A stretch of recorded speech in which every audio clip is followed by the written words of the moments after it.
Rebirth of underworld king episode 15। एक दिन बाद हॉस्पिटल में आदित्य काशवी को फ्रूट्स खिला रहा था।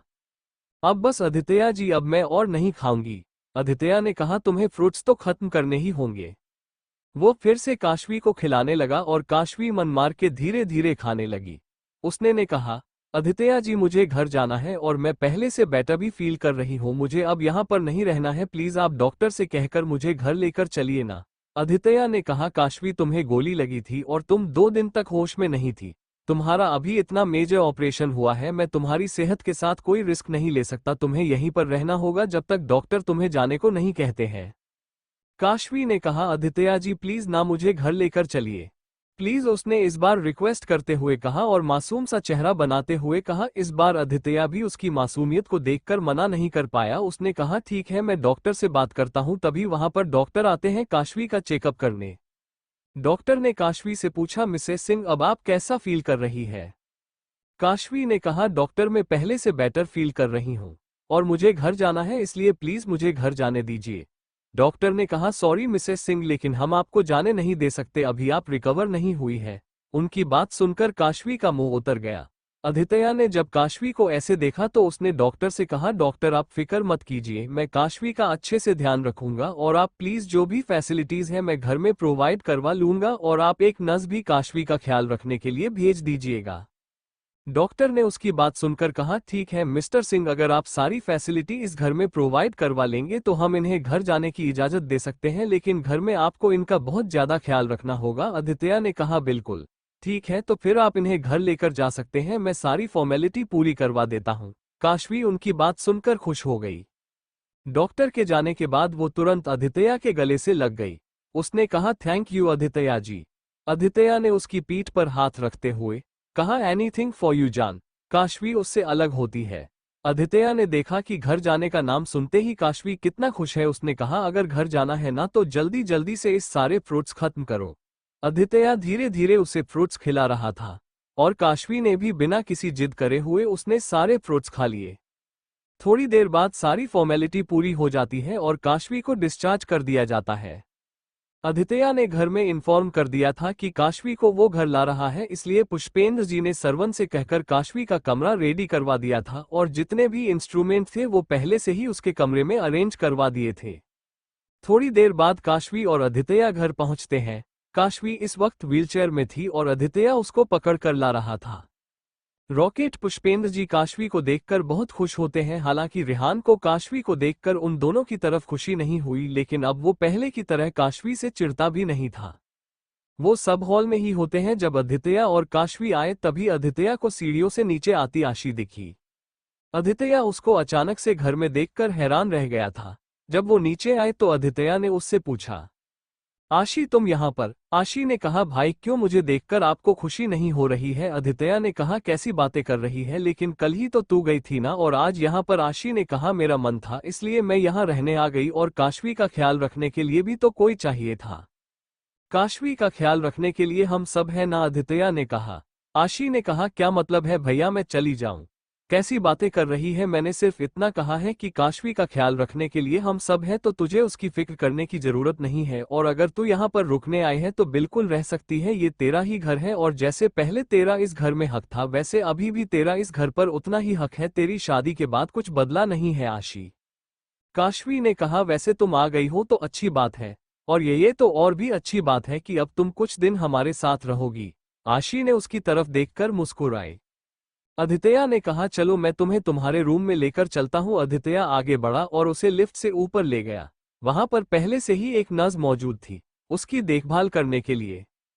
पता नहीं 2 दिन से वो कैलाश कहाँ चला गया, उसका तो कुछ पता ही नहीं चल रहा है और यहाँ पर हम दोनों उसकी किए की सजा भुगत रहे हैं। राका ने ऋषभ से कहा। ऋषभ ने कहा, गुस्सा तो मुझे भी बहुत आ रही है कि वजह से हम सलाखों के पीछे हैं। अगर इस बार वो मुझे मिल गया ना तो मैं सच बता रहा हूँ, उसका गला घोंटकर उसे मार डालूंगा।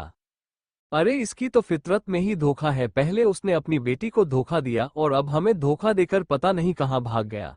राका ने कहा, उसे मारने की प्लानिंग बनाने से अच्छा है अब ये सोचो हम निकले कैसे यहाँ से, क्योंकि काशवी ने खुद ही बयान दिया है कि तुमने उसे मारने की कोशिश की और उसमें मैं भी तुम्हारे साथ था। और अगर वो कैलाश नहीं मिलाना तो पता नहीं हमें और कितने दिन इस जेल में काटने पड़ेंगे। अगर हमें यहाँ से निकलना है तो उसका मिलना बहुत जरूरी है। ऋषभ बस उसकी बातें सुन रहा था।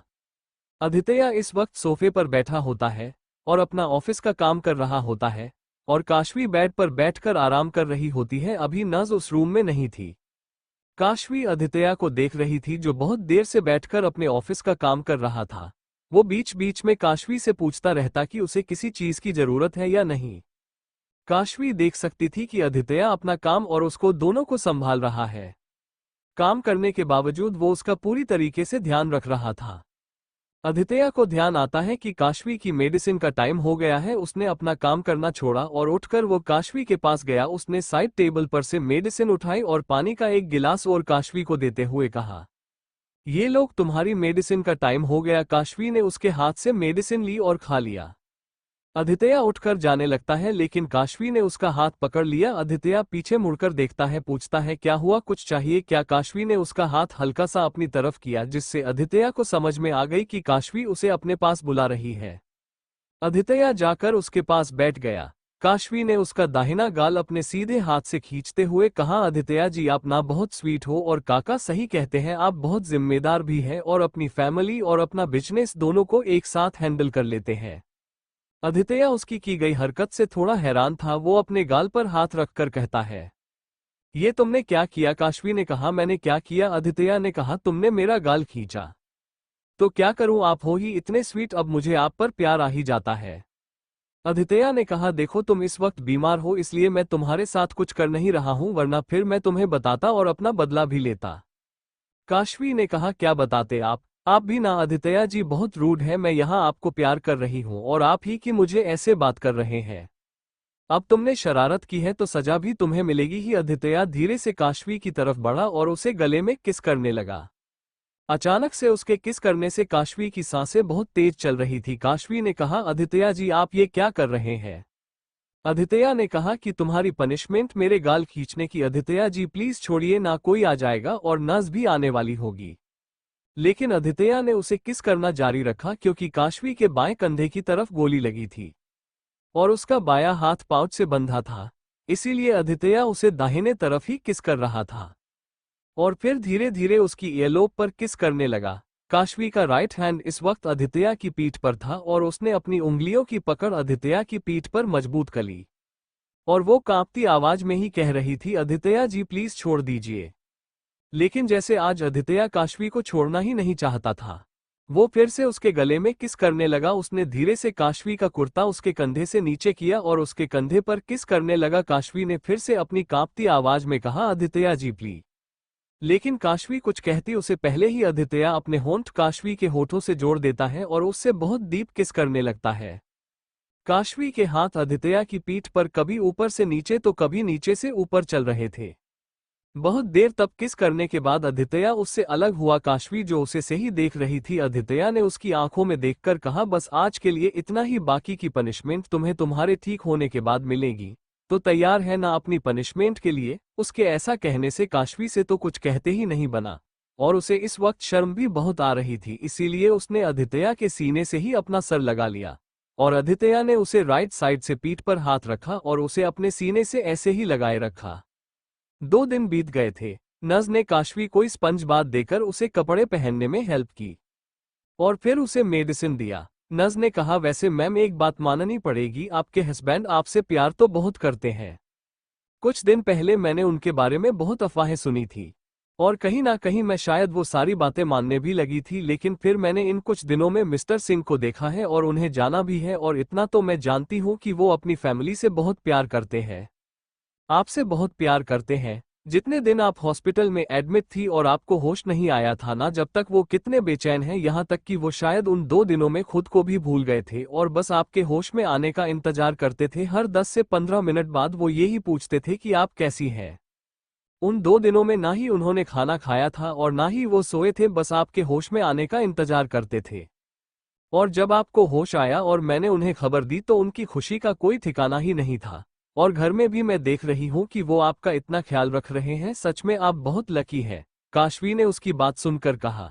सच में काशवी जी पूरे 2 दिन तक नहीं सोए थे। नज ने कहा, मैं उन्होंने तो अपनी पलक तक नहीं झपकाई थी आप सोने की बात कर रही है और वो घर आकर भी कहाँ सोए हैं। मैं जब भी देखती हूँ तो या तो वो आपकी देखभाल कर रहे होते हैं या तो अपना काम कर रहे होते हैं।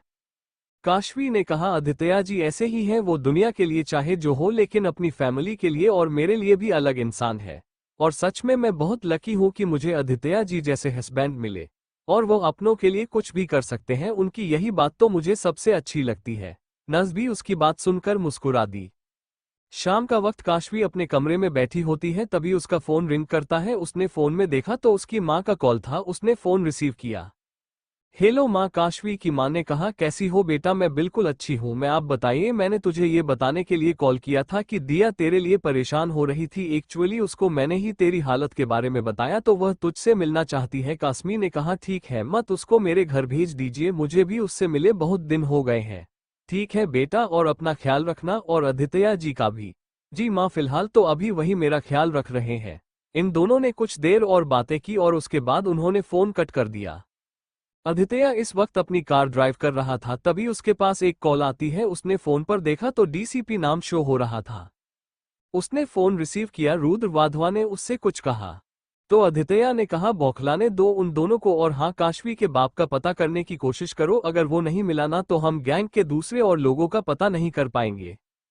उसके बाप का मिलना बहुत जरूरी है। रुद्र वाधवा ने कहा, लेकिन काशवी ने सारा इल्जाम इन दोनों पर क्यों डाला, जबकि तुमने तो मुझे खुद ही बताया था कि गोली उसके पिता ने चलाई है। आदित्य ने कहा, वजह तो मुझे भी नहीं समझ में आ रही है और मैंने अभी तक वजह से पूछी भी नहीं है, लेकिन बहुत जल्दी मैं पूछ लूंगा। रुद्र वाधवानी कहाँ है? जो भी है, कम से कम इस वक्त हमारे पास एक को सबूत है। रखो ऋषभ को कस्टडी में रखने का। काशवी ने ये क्यों किया मुझे पता नहीं, लेकिन जो भी किया वो मेरे लिए तो बिल्कुल सही है। आदित्य ने कहा, तो फिर करो अच्छे से उनकी खातिरदारी और हाँ, उस लड़की के घर वालों के बारे में पता करो। रुद्र वाधवा ने कहा, मैं पता तो कर रहा हूँ और बहुत जल्दी ही पता भी लगा लूंगा उसके बारे में। हम जितना जल्द से जल्द हो सके पता लगाओ, उसकी हालत बहुत खराब है। आदित्य ने कहा, अभी मैं फोन रख रहा हूँ। इतना कहकर उसने फोन कट कर दिया। आशी वक्त अपने कमरे में बैठी हुई थी और वो बहुत ही परेशान थी। रेहान जो उसके कमरे से बाहर निकल रहा था, उसने खुद से कहा, एक बार आशी मिल लेता हूं। जब से आए हैं तब से उससे सही से बात भी नहीं हुई है। रेहान आशी के कमरे में जाता है तो देखना है आशी ने अपने गोद में पिलो रखकर और बेड से सर टिकाकर बैठी कुछ सोच रही है। रेहान उसके पास जाता है। उसने उससे पूछा, आशी तू परेशान लग रही है, कोई बात है क्या? रेहान की आवाज सुनकर आशी अपने होश में आती है। उसने उसे जवाब देते हुए कहा, नहीं भाई, मैं परेशान नहीं हूँ। रेहान ने कहा, आशी सच सच बता, क्या तेरे और तेजस के बीच में कोई लड़ाई हुई है? क्योंकि जब से तू आई है तब से गुमसुम सी रहती है, हम लोगों से ज्यादा बातें भी नहीं करती और अपने कमरे में ही रहती है। पहले तो तू ऐसी नहीं थी। या तेजस ने तेरे साथ कुछ किया है? बता, मैं उसको छोड़ूंगा नहीं। आशी ने कहा, भाई आप खामखा में ही ज्यादा सोच रहे हैं। ऐसी कोई बात नहीं है। आप और आदित्य भाई मुझे लेकर कुछ ज्यादा ही परेशान रहते हैं। अगर मेरे साथ कभी भी कोई परेशानी होगी तो मैं सबसे पहले आप लोग को ही आकर बताऊंगी ना, और खासकर कि आदित्य भाई को। रेहान ने उसके सर पर हाथ रखकर कहा, और कभी हमसे कोई बात छुपाना भी नहीं। और तुझे कभी भी कोई परेशानी होना तो तू मुझे बताना, मुझसे कभी कुछ छुपाना नहीं। आशी ने कहा, ठीक है भाई, लेकिन सच में अभी मुझे कोई प्रॉब्लम नहीं है। वो दोनों कुछ देर बैठकर और बातें करते हैं। उसके बाद रेहान आशी के कमरे से चला जाता है और आशी मन में सोचती है, क्या बताऊं भाई मैं आपको कि मैंने क्या किया है। मैंने एक अच्छे खासे इंसान का दिल तोड़ा है, उसकी इमोशंस के साथ खेला है। तेजस ने मुझे घर से जाने को कहा। उसने एक बार भी मेरी बात नहीं सुनी। कम से कम वो मेरी एक बार तो बात सुन लेता, लेकिन नहीं, उसने तो सीधे घर से जाने का ही मुझे कह दिया। अभी तो आप लोगों को सच नहीं पता है, लेकिन कभी ना कभी तो पता ही चलेगा, और पता नहीं सच पता चलने के बाद आदित्य भाई मुझ पर कितना गुस्सा करेंगे। आदित्य घर वापस आता है और इस बार वो सबसे पहले अपने के कमरे में ना जाकर आशी के कमरे में गया। जब वो कमरे के बाहर तक पहुंचा तो उसने देखा आशी सो रही है। आदित्य उसके पास जाता है। वो मन में कहता है, जब से तू आई है तब से मैं ढंग से तुझसे बात भी नहीं कर पाया हूं। उसने देखा कि आशी की आंखों के पास की बेडशीट का एरिया गीला है। आदित्य समझ गया कि आशी रोकर सोई है। आदित्य मन में कहता है, मुझे पता है आशी, तेरी यहाँ आने की वजह सिर्फ यहाँ पर कुछ दिन के लिए रहने आने की नहीं है। मुझे पता है कि कुछ तो बात है जो तू हम सबसे छुपा रही है। और वो बातंदही अंदर तुझे खाए जा रही है, तुझे तकलीफ दे रही है, लेकिन प्रॉमिस करता है तेरा भाई तुझसे कि ज्यादा दिन तक तुझे मैं तकलीफ में नहीं रहने दूंगा, बस कुछ ही दिन और मैं सब पता लगा लूंगा। आदित्य उसके कमरे से निकल जाता है। आदित्य अपने कमरे में आता है।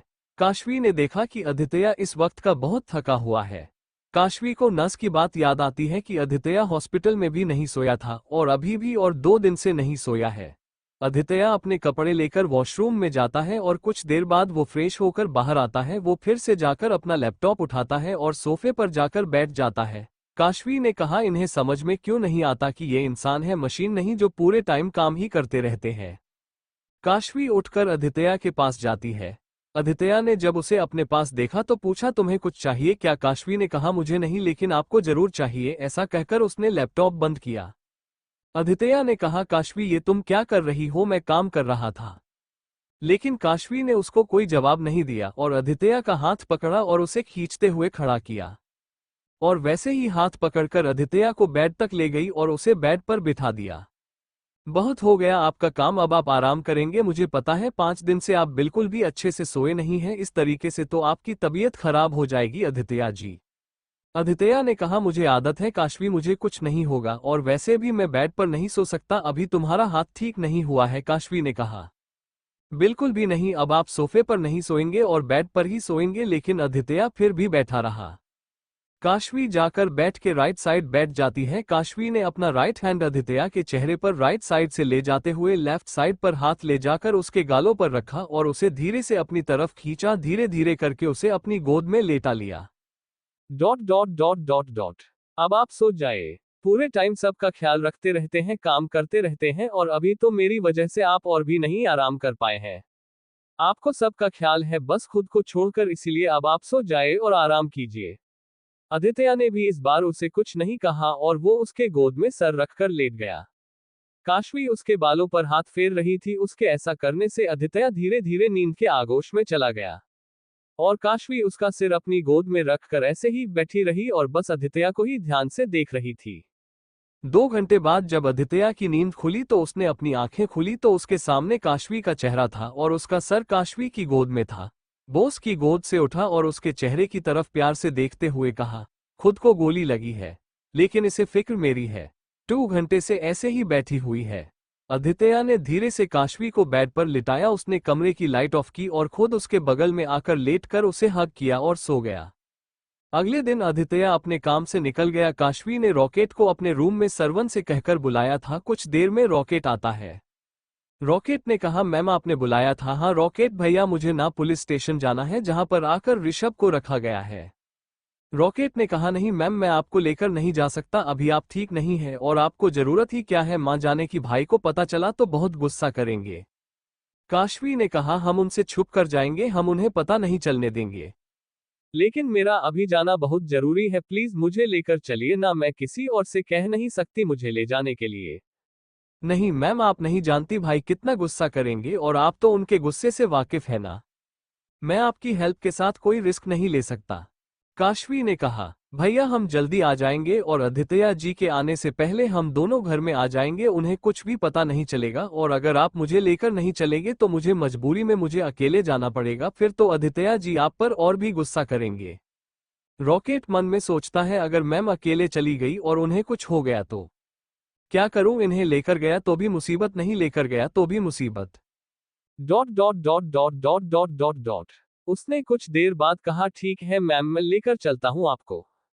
Dot dot dot dot dot dot dot Kashvi उसकी बात सुनकर खुश हो गई। वो दोनों सबसे नजरें बचाकर बाहर जाते हैं और जाकर गाड़ी में बैठते हैं। रॉकेट कार ड्राइव कर रहा था और काशवी उसके बगल में बैठी थी। कुछ देर बाद वो दोनों पुलिस स्टेशन के बाहर होते हैं। काशवी अंदर जाती है। उसने इंस्पेक्टर से कहा, मुझे राका ऋषभ से मिलना है। इंस्पेक्टर ने हवलदार से कहा। हवलदार इन्हें रोका और ऋषभ की सेल में लेकर जाओ। रॉकेट अभी बाहर ही बैठा था और हवलदार कुछ देर बाद काशवी को राका ऋषभ उन दोनों के सर में लेकर जाता है। काशवी उन दोनों की सेल के बाहर खड़ी थी। हवलदार ने ऋषभ और राका से कहा, तुम दोनों से मैसेज सिंह मिलने आई है। हवलदार एक एक कर वहां से चला गया। राका और ऋषभ दोनों दूसरी तरफ चेहरा करके बैठे थे। उन दोनों ने जैसे ही सुना काशवी उनसे मिलने आए हैं, वह दोनों तुरंत पीछे की तरफ मुंडे। ऋषभ ने जैसे ही काशवी को देखा वो अपनी जगह से खड़ा हुआ और काशवी के पास गया। राका और ऋषभ दोनों दूसरी तरफ चेहरा करके बैठे थे। उन दोनों ने जैसे ही सुना काशवी उनसे मिलने आए हैं, वो दोनों तुरंत पीछे की तरफ मुंडे। Dot dot dot dot dot dot Rishabh ने जैसे ही काशवी को देखा वो अपनी जगह से खड़ा हुआ और काशवी के पास गया। Dot dot dot dot dot dot dot dot उसने काशवी से कहा, काशवी तुमने मेरे ऊपर झूठा इल्जाम क्यों लगाया? मैंने तो तुम पर गोली नहीं चलाई थी, तो क्यों तुमने मेरे ऊपर झूठा इल्जाम लगाया? Dot dot dot dot dot dot तुम्हारी वजह से मैं और राका जेल में है।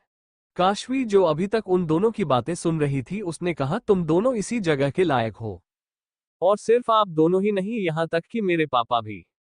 Dot dot dot dot dot और रही बात आप दोनों पर इल्जाम लगाने की, तो आप हर बार कुछ ना कुछ करके जेल से बाहर निकल आते थे, लेकिन इस बार तो गवाही मैंने ही खुद दी है। इस बार कैसे जेल के बाहर निकलेंगे? मुझे पता है कि आप उस दिन आदित्य जी पर गोली नहीं चलाने वाले थे, लेकिन खुश तो आप भी थे ना जब पापा आदित्य जी पर गोली चला रहे थे। आप तीनों तो मिले हुए थे ना, कोई अलग तो था नहीं। तो सजा क्यों आप सबको अलग अलग हो? एक दूसरे की गलती की सजा भी तो आप लोगों को मिलनी चाहिए ना। जब आप तीनों हर गलत काम में एक साथ हैं तो सजा मिलने में क्यों नहीं? जब आप सबके काम अलग अलग नहीं थे तो सजा मिलने पर अलग अलग आप कैसे हो सकते हैं? आप लोगों को एक दूसरे की सजा में भी तो एक दूसरे का साथ देना चाहिए। ऋषभ ने कहा, ये तुम क्या कहे जा रही हो? तुम्हारे बात की किए की सजा हम क्यों झेलें? क्योंकि आप तीनों गलत काम में भी एक साथ थे। राका ने कहा, तुम अपने बाप को बचा रही हो, जब गलत काम में हम तीनों एक साथ हैं तो सजा हमें ही क्यों मिले? सजा तो तुम्हें तुम्हारे बाप को भी दिलानी चाहिए ना। काशवी ने कहा, मैंने उन्हें माफ नहीं किया है और सजा उन्हें भी मिलेगी, लेकिन उस तरीके से नहीं जिस तरीके से आप लोगों ने सोचा है। इस बार सब वैसे ही होगा जैसा मैंने चाहा है, और जो भी आदित्य जी को तकलीफ पहुंचाने की कोशिश करेगा ना, मैं उसे वैसे भी छोड़ूंगी नहीं, फिर वह मेरे अपने पापा ही क्यों ना हो। ऋषभ जी, आपको याद है जिस दिन मुझे गोली लगी थी उस दिन आपने आदित्य जी से क्या कहा था कि मैं आपके बहुत करीब थी, पर हम दोनों कई बार एक दूसरे के बहुत करीब आए थे, जबकि हमारे बीच तो कभी ऐसा हुआ भी नहीं था। तो बताइए, झूठ बोलना, बातों को बदलना और भड़काना सिर्फ आपको ही आता है। आप आदित्य जी से झूठ बोलकर हमारे बीच में दूरी लाना चाहते थे और मैं झूठ बोलकर आपको जेल की सलाखों के पीछे लेकर आ गई। फर्क इतना है कि आपने खुदगर्जी में झूठ बोला था और मैंने आदित्य जी को बचाने के लिए झूठ बोला है। और आपको क्या लगता है चीजों को तोड़ मरोड़ कर रिप्रेजेंट करना सिर्फ आप लोगों को ही आता है? अब तो मैं भी सीख गई हूँ, इसीलिए अब नहीं है इस जेल में, यही तुम दोनों की सही जगह है। ऋषभ ने कहा, बहुत प्यार करती हो ना तुम अपने आदित्य जी से, लेकिन ये भूलो मत तुम सिर्फ उसकी जिद थी, उसका प्यार नहीं। तुम्हें पाने के लिए वो हर हद तक गया था। सोचो, कभी ना कभी तो उसकी ये जिद खत्म होगी ना। हो सकता है कि कभी उसे किसी और से प्यार हो गया, तब तुम क्या करोगी कल को अगर उसका तन से मन भर गया तो? Dot dot dot dot dot dot dot dot dot Kashvi ने गुस्से में कहा, ऐसा कभी नहीं होगा, वो सिर्फ मुझसे प्यार करते हैं और हमेशा मुझसे ही प्यार करेंगे। ऋषभ उसकी बातें सुनकर हंसता है। काशवी, काशवी तुम बहुत भोली हो अभी भी। अरे तुम भूल गई, वो अंडरवर्ल्ड का डॉन है, माफिया है। हर चीज जो उसे चाहिए, वो उसे जो चीज चाहिए होती है वो चाहिए होती है। उसने अपनी जिंदगी में जो चाहा है उसे हासिल किया है, और वही चीज तुम्हारे साथ भी थी। तुम भी उसे पसंद आई और उसने तुम्हें हासिल कर लिया। Dot dot dot dot dot dot चलो, माना कि तुमसे वह प्यार शायद करता है, लेकिन बोलो मत, उसके आसपास भी अभी भी लड़कियों की लाइन लगी रहती है। कल को उसे कोई लड़की पसंद आ गई जो उसे तुमसे भी ज्यादा अच्छी लगी तो? Dot dot dot dot dot dot क्या होगा तुम्हारा? तुम्हें तुम्हारा मंगेतर छोड़कर चला गया, तुम्हें तुम्हारे खुद के बाप ने धोखा दिया। इतनी खराब किस्मत है तुम्हारी, इसलिए मुझे ऐसा लग रहा है हो सकता है कल को तुम्हें आदित्य भी छोड़कर चला जाए, और तब तुम्हारा घमंड टूटेगा। ये जो तुम कहती रहती हो ना कि वो आदित्य तुमसे बहुत प्यार करता है, वो घमंड एक बार में ही टूट जाएगा तुम्हारा। एक बार तुम फिर अपना सब कुछ खो दोगी। काशवी ने कहा, आदित्य जी मुझसे प्यार करते हैं, नहीं करते हैं, करेंगे या नहीं करेंगे कि मुझे तुमसे जानने की जरूरत तो नहीं है ऋषभ। मैं बस यहाँ पर तुमसे पापा के बारे में जानने आई थी। क्या तुम्हें पता है वह कहाँ है? तुमने और पापा ने मेरे साथ ऐसा क्यों किया? ऋषभ ने कहा, पैसों के लिए। तुम्हारे बाप ने तुम्हारा रिश्ता मेरे साथ पैसों के लिए तय किया था, क्योंकि उसके और मेरे बीच एक डील हुई थी कि अगर वो तुम्हारी शादी मुझसे करता है तो शादी के बाद मैं तुम्हें बेच दूंगा, और उसका 50% मैं उसे भी दूंगा। वह मान गया। सब कुछ अच्छा चल रहा था हमारे प्लान के अकॉर्डिंग। फिर एक दिन पता नहीं कैसे उस आदित्य प्रताप सिंह का दिल तुम पर आ गया। फिर जब उसे यह पता चला कि तुम्हारी शादी होने वाली, वह बौखला गया। अपनी जिद और जुनून की वजह से उसने मेरे बारे में अपने जासूसों से मेरी इंफॉर्मेशन निकलवाई और तभी उसे पता चला कि मैं गैर कानूनी काम करता हूँ और लड़कियों की स्मगलिंग करता हूँ। मैं तो तुमसे भी शादी नहीं करना चाहता था, लेकिन हाँ, तुम्हारे साथ एक रात जरूर बताना चाहता था। अब तुम हो ही इतनी खूबसूरत, बस मैं तुम भी ऐसे ही नहीं जाने दे सकता था। लेकिन फिर उस आदित्य प्रताप सिंह ने पता नहीं क्या क्या करते तुमसे शादी कर ली और तुम्हारे संवाद अपने लालच की वजह से तुम्हारी शादी आदित्य प्रताप सिंह से करवा दी, क्योंकि वह जानता था कि तुम कभी उससे अपनाओगी नहीं और आगे जाकर तुम उससे डिवोर्स जरूर लोगी। उसी अली मिनी की लालच में उसने तुम्हारी शादी आदित्य से करवा दी, वरना तुम ही सोचो कौन सा बाप पल भर में अपनी बेटी का हाथ किसी ज्ञान इंसान के हाथ में दे देता है। अच्छा खासा मैं तुमसे शादी करता, तुम्हें ले जाकर तुम्हें बेच देता, तुम अपनी जगह होती और मेरे पास पैसे होते और मैं भी अपनी जिंदगी में खुश होता। लेकिन नहीं, उस आदित्य प्रताप सिंह को तो तुम चाहिए थी, जिद बनाकर बैठा था तुमको अपनी। उसे तुम चाहिए थी, उसकी जिंदगी में पता नहीं क्या क्या नहीं किया उसने तुमसे शादी करने के लिए। इस तरीके से उसने तुम्हें भी हासिल कर लिया और तुम्हें मुझसे भी बचा लिया। काशवी उसकी बात सुनकर हैरान थी। उसने कहा, इसका मतलब क्या आदित्य जी को पहले से ही पता था कि तुम इस तरीके का कोई काम करते हो और तुम मुझसे क्यों शादी करना चाहते थे? ऋषभ ने कहा, हाँ, जब वो मेरी जासूसी करवा रहा था तभी उसे पता चल गया था कि मैं क्या करता हूँ। लेकिन उसे यह नहीं पता था कि मैं तुमसे शादी क्यों कर रहा हूँ, वो तो उसे बहुत बाद में पता चला था। राका ने कहा, यह मेरे लिए ही पहले काम करता था, लेकिन तब यह मेरे लिए थर्ड पार्टी का काम करता था, इसलिए कभी पहले मेरा और उसका सामना नहीं हुआ था। वो तो बाद में मुझे पता चला था कि यह मेरे लिए काम करता है और फिर मैंने इसे डायरेक्टली अपने काम में शामिल कर लिया। हम दोनों एक हो गए उस आदित्य प्रताप सिंह को बर्बाद करने के लिए। काशवी ने कहा, तुम दोनों कितने गिरे हुए इंसान हो। अरे तुम दोनों तो इंसान भी नहीं हो, तुम दोनों हैवान हो। तुम लोगों को बिल्कुल भी शर्म नहीं आती, तुम लोग लड़कियों को बेचते हो। वो तो शुक्र है ऋषभ कि मैं तुमसे शादी करने से बच गई। अरे आदित्य जी की जिद की वजह से ही सही, कम से कम मेरी शादी तुम जैसे घटिया इंसान से तो नहीं हुई। कहते हैं ना, जो होता है अच्छे के लिए होता है, और आदित्य जी से शादी होना मेरी जिंदगी की सबसे सबसे अच्छी चीज हुई है। तुम दोनों अब जिंदगी भर यही रहो, यही तुम दोनों की सही जगह है। इतना कहकर काशवी वहां से चली जाती है। जब वो बाहर आए तो उसने रॉकेट से कहा, रॉकेट गया, जल्दी घर चली है वरना आदित्य जी आ जाएंगे। वो रॉकेट पुलिस स्टेशन से निकल गए और कुछ देर बाद घर वापस आ गए। तेजस ड्यूटी के बाद अपने घर आता है। वो जाकर सोफे में बैठता है और थकी हुई आवाज में कहता है, आशी प्लीज मेरे लिए कॉफी बना दो, मेरे सर में बहुत दर्द हो रहा है। जब उसे आशी की आवाज नहीं आई तब उसे याद आया कि आशी अब इस घर में नहीं है। वो मन में सोचते सोचते खुद से ही बड़बड़ाते हुए कहता है, क्यों किया तुमने ऐसा, ऐसा क्यों माए, तुम मेरी जिंदगी में क्यों डाली तुम्हें मुझे खुद की आदत। मैं जानता हूं कि तुमने मुझसे कभी प्यार नहीं किया, तुमने मुझे धोखा दिया है, उसके बाद भी क्यों मैं तुमसे प्यार करना नहीं छोड़ पा रहा हूं, क्यों तुम्हारी यादों से घिरा हुआ हूं। काशवी घर वापस आते हैं और इस बार भी सबसे नजरें बचाते हुए वो अपने रूम में चली जाती है। एक लड़की जो गायत्री मेंशन के बाहर खड़ी थी। गार्ड ने उससे पूछा, आपको किससे मिलना है? लड़की ने कहा, मुझे काशवी से मिलना है। गार्ड ने कहा, एक मिनट रुको जरा, मैं मैम से पूछ लूं। गार्ड काशवी को फोन करता है। काशवी ने फोन रिसीव किया। गार्ड ने उससे कहा, मैं यहाँ पर एक लड़की आई है, वो आपसे मिलना चाहती है। काशवी ने कहा, कौन लड़की मिलने आई है, अपना नाम तो बताइए। गार्ड ने उस लड़की से उसका नाम पूछा तो लड़की ने अपना नाम दिया, बताया। गार्ड ने कहा, मैम इनका नाम दिया है। काशवी ने खुश होते हुए कहा, उसे अंदर आने दीजिए, वो मेरी दोस्त है। गार्ड ने दिया से कहा, आप अंदर जा सकती हैं। दिया खुश होते हुए अंदर आ जाती है। जब उसने घर के अंदर आकर देखा तो वहां पर सिर्फ सर्वेंट्स काम कर रहे थे। वो घर को देखकर एकदम हैरान थी और फैमिली मेंबर कोई भी नहीं था। दिया को तो कुछ समझ में नहीं आ रहा था कि वो किधर जाएं, क्योंकि घर ही इतना बड़ा था।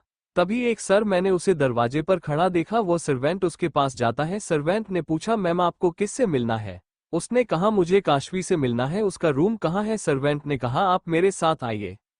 दिया सर्वेंट के साथ चली जाती है और कुछ देर बाद सर्वेंट उसे काशवी की कमरे के बाहर छोड़कर कहता है, ये काशवी मैम का कमरा है, आप चली जाइए।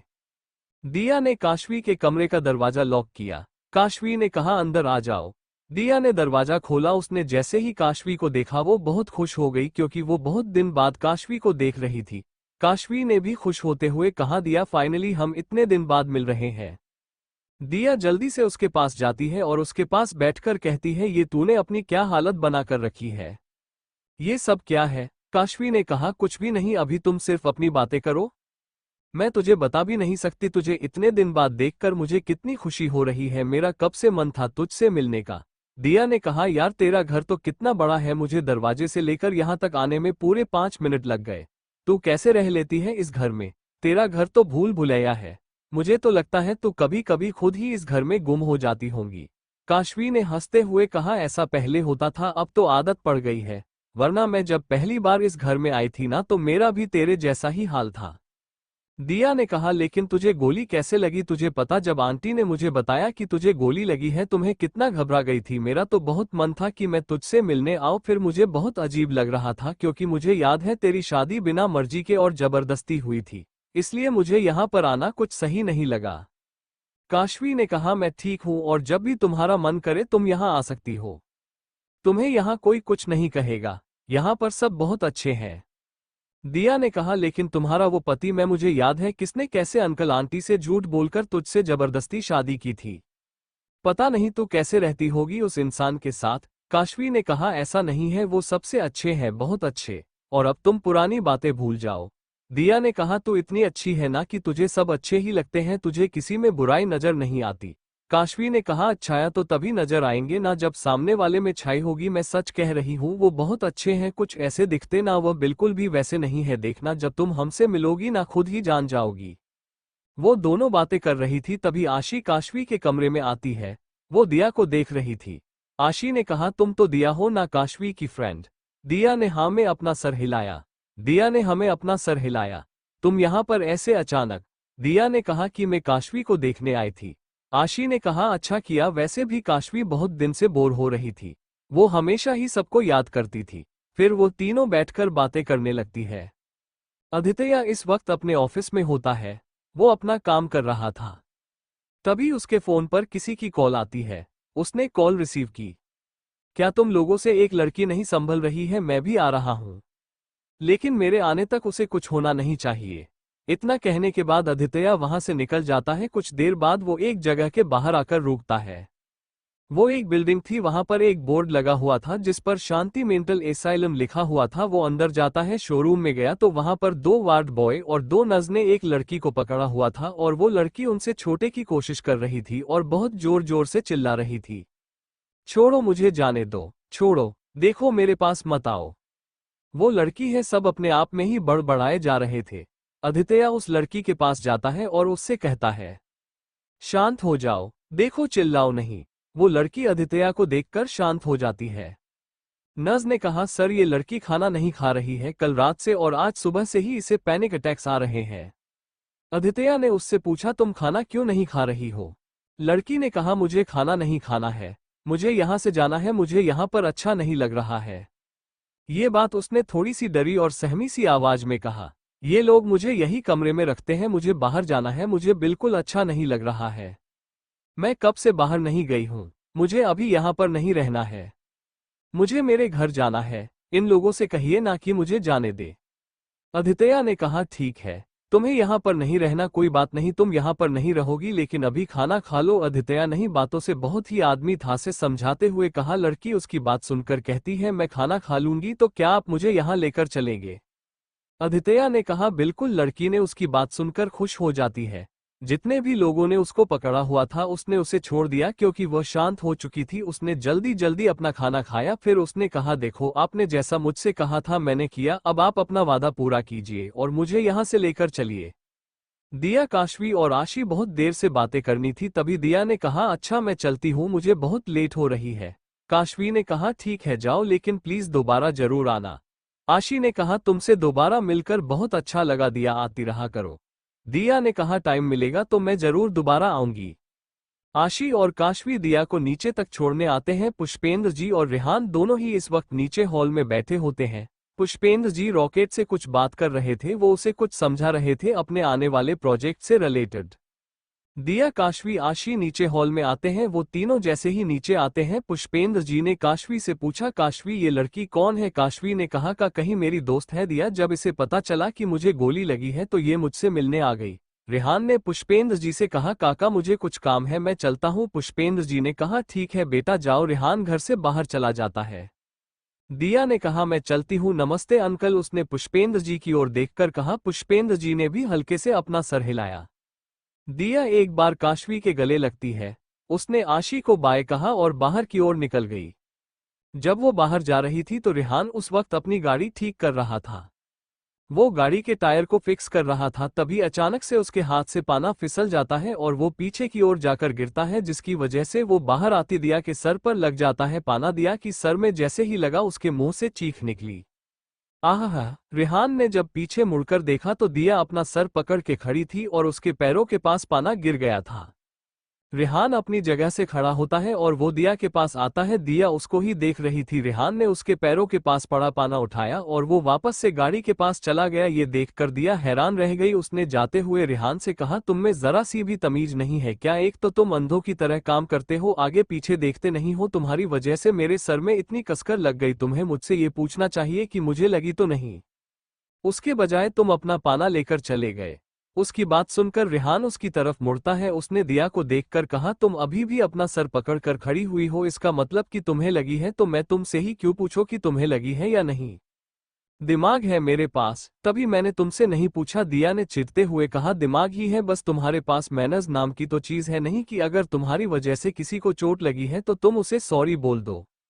रेहान ने बिना किसी एक्सप्रेशन के कहा, जब मैं किसी को जान से मार देता हूं तब सॉरी नहीं बोलता, तो तुम्हें तो मैंने सिर्फ अनजाने में मारा है। समझ में आ रहा है? इतना कहकर रेहान आगे बढ़ गया और वो फिर से पाना लेकर अपनी गाड़ी को के टायर के स्क्रू को टाइट करने लगा। दिया धीमी आवाज में कहती है, मैं भी किससे कह रही हूं, ये है तो उसी गुंडे का भाई ना? तो हरकतें भी उसके जैसी ही होंगी। पता नहीं मेरी भोली भाली काशवी इस घर में कैसे रहती होगी, इन जंगलियों के बीच में। उसकी ये बात रेहान ने सुन ली। उसने दिया की तरफ बिना देखे हुए कहा, तो तुम्हें किसने बुलाया था इस जंगल में? तुम खुद ही आए हो। और अगर इतनी ही प्रॉब्लम है ना यहाँ रहने से तो अभी के अभी निकलो यहाँ से, क्यों खड़ी है यहाँ पर? उसकी बात सुनकर दिया एकदम हैरान हो गई और उसने मन में कहा, है भगवान, मैंने तो इतनी धीरे से कहा था, इसने सुन कैसे लिया? दिया ने तेज आवाज में कहा, जा रही हूं, मुझे कोई शौक नहीं है यहाँ आने का या रुकने का।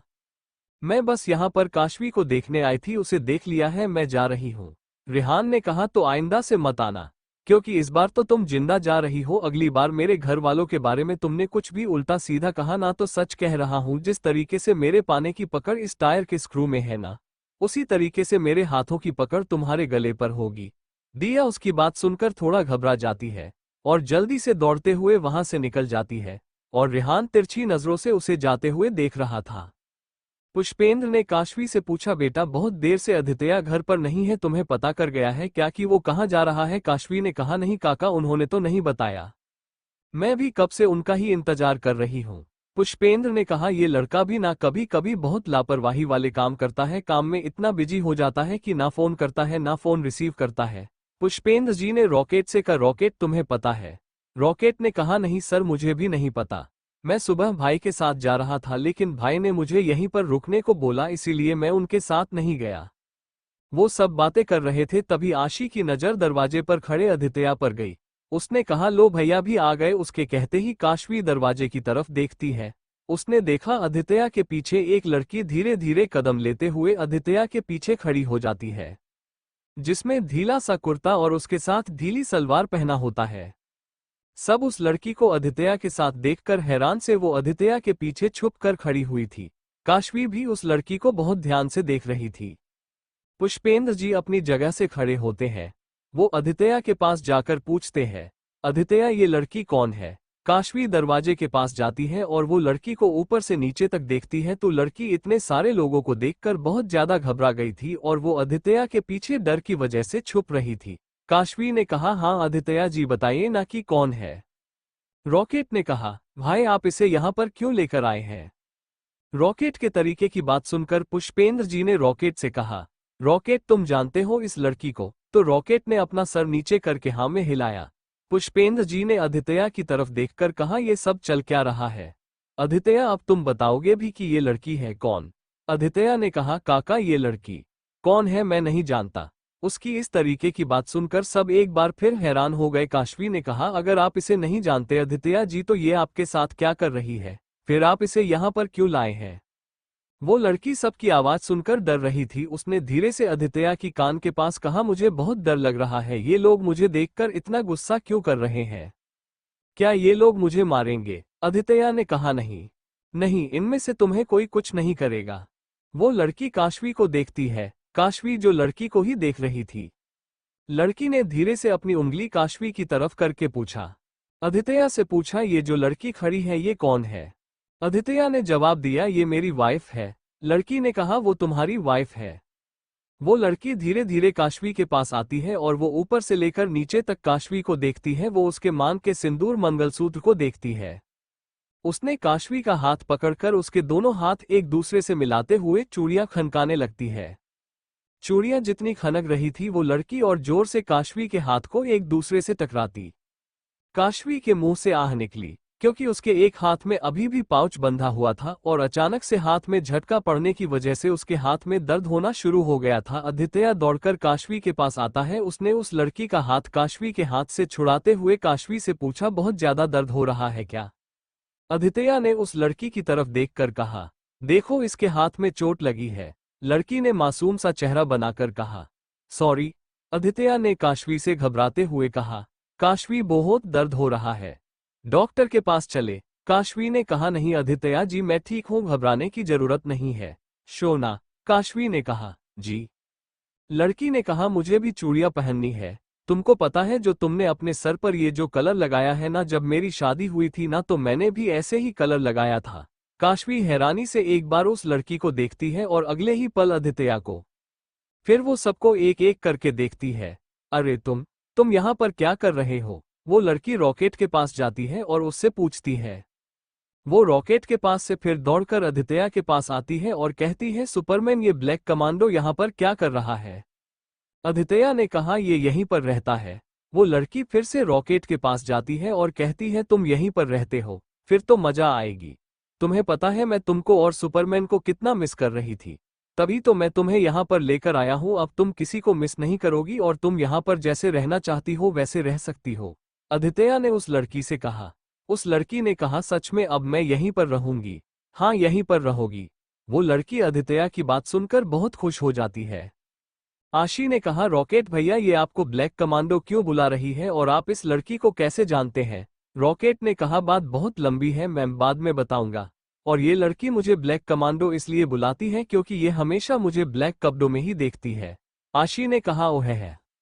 वो लड़की एक बार घर को देखती है। उसने चौंकते हुए और अपना मुंह खोलते हुए और आंखें फैलाते हुए कहा, सुपरमैन तुम्हारा घर तो कितना बड़ा है, मैं तो यहाँ पर कुछ भी खेल सकती हूँ। और जब वो गुंडे आएंगे मुझे पकड़ने तो मैं तो कहीं पर भी छुप सकती हूँ। और अब तो ये ब्लैक कमांडो भी हमारे साथ है। कोई भी गुंडा आएगा ना तो ब्लैक कमांडो उसको बहुत मारेगा है। ना ब्लैक कमांडो मारोगे ना? रॉकेट उसका चेहरा ध्यान से देखता है और अगले ही पल हाँ में अपना सर हिलाता है। लड़की ने फिर से अदित्य से कहा, सुपरमैन अब मुझे नींद आ रही है।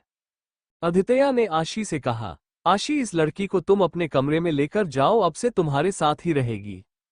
आशी ने कहा, लेकिन भाई आप इसकी हालत देख रहे हैं, आपको लगता है कि मेरे साथ रह पाएगी? अदित्य ने कहा, इसकी हालत ऐसी है तभी मैं तुमसे कह रहा हूं कि तुम्हारे साथ रहेगी, क्योंकि ये खुद का ख्याल नहीं रख सकती और मैं इसे अकेला नहीं छोड़ सकता।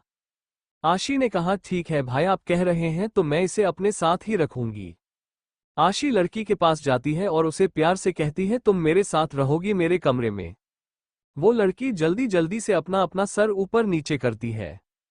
आशी ने अपना हाथ उस लड़की की तरफ बढ़ाया। उस लड़की ने अपना हाथ आशी के हाथ में रख दिया। आशी ने पूछा, तुम्हारा नाम क्या है? वो लड़की अदित्य की तरफ देखने लगती है। वो लड़की अदित्य से पूछती है, सुपरमैन मेरा नाम क्या है? अदित्य ने थोड़ी देर सोचते हुए कहा, मुस्कान कैसा रहेगा? और तुम्हारी तो मुस्कान भी इतनी अच्छी है। लड़की ने हंसते हुए कहा, हाँ ये तो बहुत अच्छा नाम है। उसने आशी की तरफ देखकर कहा, मेरा नाम मुस्कान है। आशी ने कहा, तो मुस्कान चले। हाँ चलो। आशी लड़की को अपने कमरे में लेकर जाती है। वो लड़की बस आशी से बातें किए जा रही थी। अदित्य ने कहा, काका मैं जानता हूं अभी आप क्या सोच रहे हैं, मैं आपको बाद में सब कुछ बता दूंगा, आप फिक्र मत कीजिए। अदित्य ने काशवी का हाथ पकड़ा और उसे वहां से ले जाने लगा। पुष्पेंद्र और रॉकेट दोनों फिर से अपने काम में लग गए। आदित्य काशवी को कमरे में लाता उसने काशवी को बेड में बिठाया और डर से फर्स्ट एड बॉक्स निकाला। काशवी के हाथों में चूड़ी टूटने की वजह से खून निकल रहा था। आदित्य उसके खून को डिटेल से साफ करता है और फिर एंटीसेप्टिक लगाकर उसमें पट्टी बांधता है। उसने फिर से फर्स्ट एड बॉक्स को ड्रॉर में रखा और कहा, सॉरी, मेरी वजह से ही तुम्हें ये दर्द हुआ। काशवी ने कहा, कोई बात नहीं आदित्य जी। काशवी आदित्य के सीने पर अपना सर रख लिया। Thank you for listening. मुझे उम्मीद है आपको ये स्टोरी पसंद आई होगी। अगर आपको पसंद आई है तो प्लीज लाइक और कमेंट करना ना भूलें और मोर स्टोरीज के लिए सब्सक्राइब करें। मिलते हैं नेक्स्ट वीडियो में।